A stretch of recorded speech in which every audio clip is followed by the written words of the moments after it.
Fala pessoal, tudo bem? Bom, Vitor Viller aí.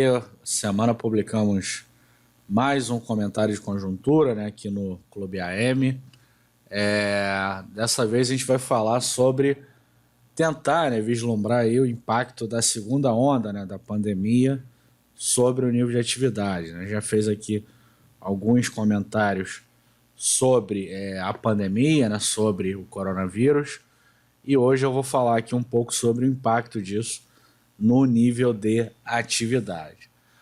Ao menos começar a falar, né? Provavelmente a gente vai falar muito ainda sobre esse assunto no âmbito aqui do clube, tá? Então tem um PDF, né, como sempre aí, que resume esse comentário. Tem um scriptzinho que eu vou passar aqui rapidamente com vocês, comentar algumas coisas, né? E a gente vê aí, tira algumas dúvidas que possam surgir na leitura desse script desse PDF.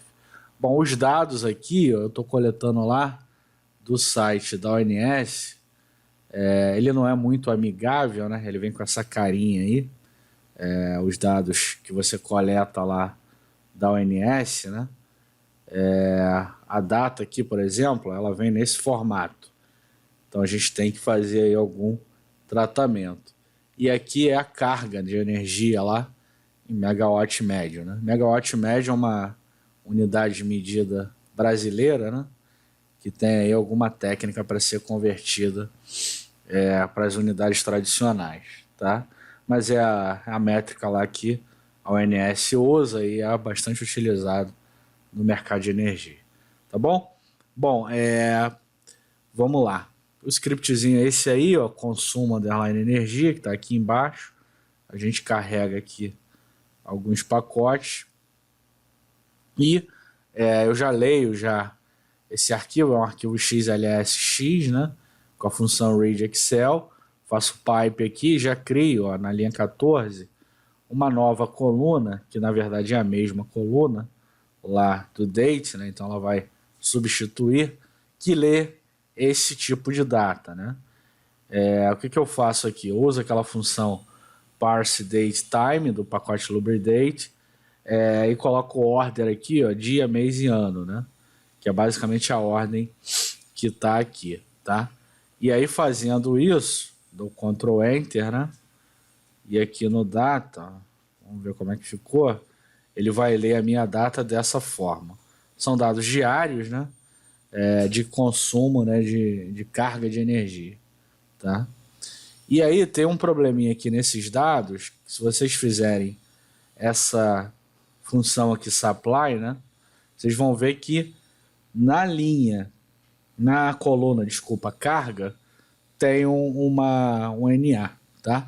Em termos normais, em dias normais, eu só basicamente tiraria, né, essa linha com aquela função complete.cases ou quadrop underline NA, e aí resolveria o problema. Mas o que acontece? Como a gente está lidando aqui com dados sazonais, né? Eu vou ensinar para vocês uma forma de substituir esses missing values, né? Por quê? Porque quando a gente está lidando com dados sazonais, que aplicar lá algum modelo sazonal, isso pode fazer diferença. Aqui, provavelmente não vai ter muita diferença, porque é uma única observação, tá? Mas se a gente tivesse mais observações, provavelmente isso aí traria problemas para o nosso modelo sazonal. Então vamos lá, ó. Na linha 18, ó, eu vejo aqui, ó, que essa linha com NA, ela está lá na linha 5.146. O nosso dataset tem 7.779 observações. E aí, nessa apply aqui, eu também vejo a mesma forma. São duas formas de ver a mesma coisa. E aí eu vejo aqui, ó, o que está entre as duas. Então a gente tem aqui, ó, esses valores, né? E aqui na linha 5.146 tem uma missing value. O que eu faço, né? Eu uso a função replace underline NA e repito, né, a última observação. É basicamente o que eu faço aqui para tratar esse dado, tá? No caso aqui, né, não vale a pena, né, fazer o drop NA. ou substituir por 0, por exemplo. Eu adotei como critério substituir pela última observação. E aí dou Ctrl Enter. E agora a gente vem aqui, ó, esse Apply. Então tá zerado, não tem mais Missing Values. Beleza? Bom, feito isso, a gente pode visualizar os dados, né? Vamos visualizar aqui, ó, a carga, sem nenhum tratamento, né? É uma série bastante, né, com uma variância grande, né? Uma oscilação bastante grande, tá? A gente vê a sazonalidade, né, da série. Ela varia, né, ao longo do ano, né? Ela vai descendo até julho ali mais ou menos e depois ela vai aumentando de novo. É uma sazonalidade típica aí do processo produtivo, né? Uma outra forma aqui, a gente pode aplicar aquele modelo STL, né? Fazer uma decomposição da nossa série e aí a gente vê aqui cada um dos componentes, né? Essa decomposição STL, né? Ela divide a série em tendência, né? Mais uma sazonalidade, mais um ruído lá. Então nessa série aqui a gente tem uma tendência de alta ao longo do tempo, tem uma sazonalidade anual e tem também aqui ele captou alguma sazonalidade ao longo da semana, porque ela também ao longo, na verdade, você tem uma sazonalidade até ao longo do dia, né, da carga. Ela não é linear ao longo do dia, né? O consumo de energia não é linear. Então vai ter picos ali, né? Em algum momento da noite, geralmente entre 6 e 8 da noite, e no restante do dia também você vai ter alguns picos ao longo do dia e o restante é meio flat, né? Como que está mostrando aí, tá?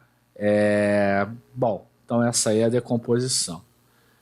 Eu entendo um pouquinho, né, de energia porque eu já trabalhei com modelagem no setor de energia elétrica na parte comercial. Então, por isso que eu falo com algum conhecimento de causa. Obviamente que faz muito tempo que eu não trabalho com isso, mas eu conheço um pouquinho. Bom, e aí a gente tem aí a carga de energia, né, em megawatt médio, e essa divisão aqui que eu fiz, né, basicamente eu estou pegando lá os componentes que a decomposição STL gerou, estou fazendo aqui um plot da carga, né, que está com essa cor azul aí, e um plot da tendência, que é a cor vermelha. Vocês vejam que a gente teve aqui um vale, né, ao longo de 2020, causado aí principalmente pelas medidas, né, de restrição, de lockdown, que ocorreram logo nos primeiros meses lá de 2020. Coisa que não aconteceu esse ano, né? Se a gente olha aqui, a tendência da série, ela tem aqui até um pico, né? Nos últimos meses, tá? Essa série aqui, ela vai até abril, né? Ela vai até os últimos dias de abril. Os últimos dias do que eu falo agora, obviamente. Então, um dado super atualizado aí. Por isso que eu peguei ele para representar. Obviamente, a gente precisa, né, fazer algum exercício mais econométrico para ver a relação entre consumo e PIB, né? Coisa que eu fiz lá no âmbito do Clube do Código no ano passado, e eu não vi necessidade de atualizar esse exercício porque ele está bem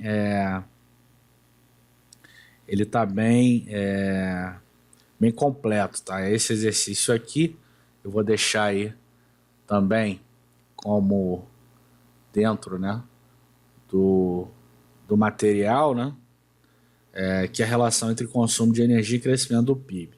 A única dificuldade que vocês possam ter para reproduzir, né, esse exercício é o modelo BIVAR lá, tá? Porque o pacote que eu uso, o BMR, ele teve uma atualização das funções e eu acabei não atualizando os exercícios, que são muitos, né, que fazem uso dessa função lá para gerar um BIVAR.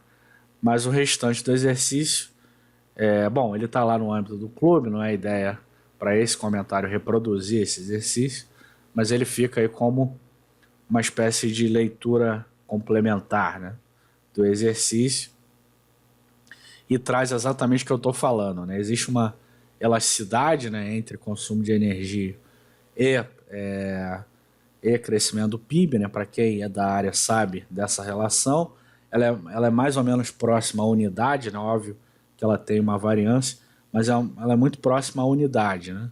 Então, qualquer impacto aí no consumo de energia pressupõe algum impacto no nível de atividade. Então, o que eu estou querendo dizer com tudo isso, né? Estou querendo dizer que, de fato, houve um vale lá em 2020 e isso daí representou, né? Porque a causalidade aqui é no sentido do nível de atividade para o consumo de energia, né? Deixa eu ver até se eu não estou falando bobagem aqui. Aqui. Não.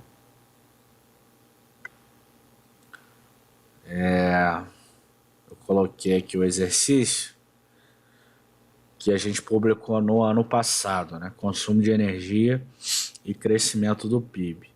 E aí eu fiz lá, nesse exercício eu mostro, né? Mas só para ver aqui.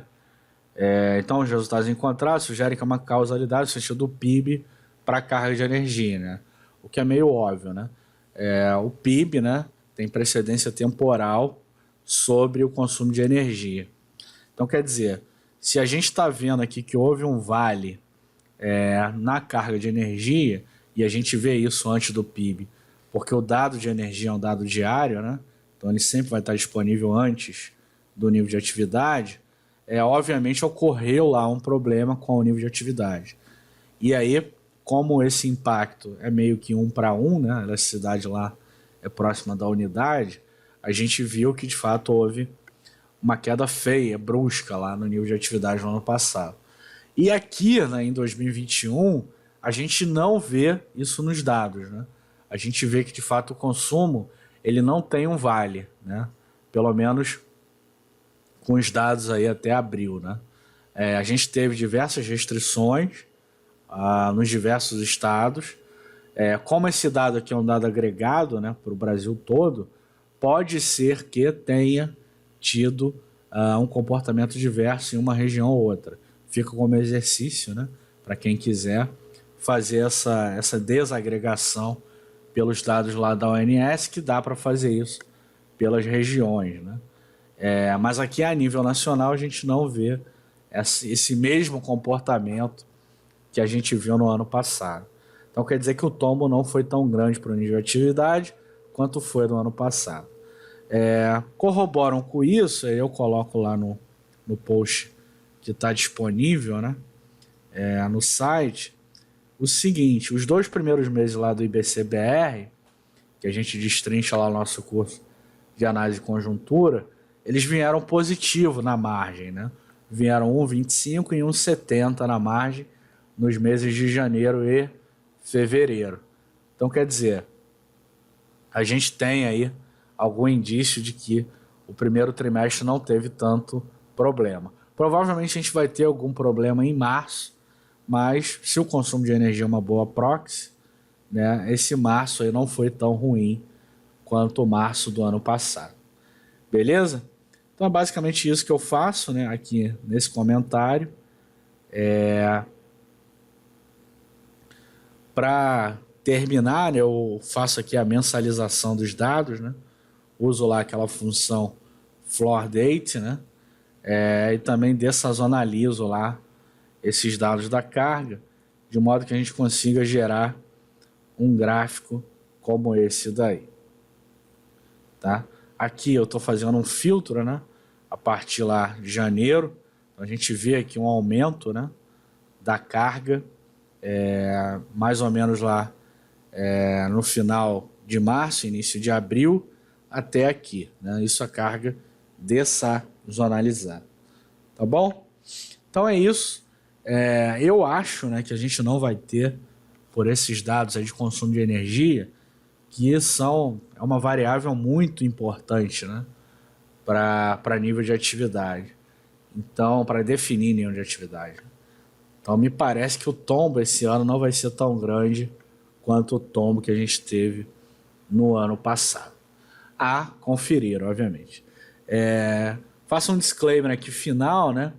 Tá tendo um barulhinho aí no fundo, né? É minha máquina de lavar aqui. Tô no remoto, né? No home office, tem esses probleminhas. Peço escusas e vou tentar não ter mais esse problema nos próximos vídeos. Beleza? Um abraço e até a próxima.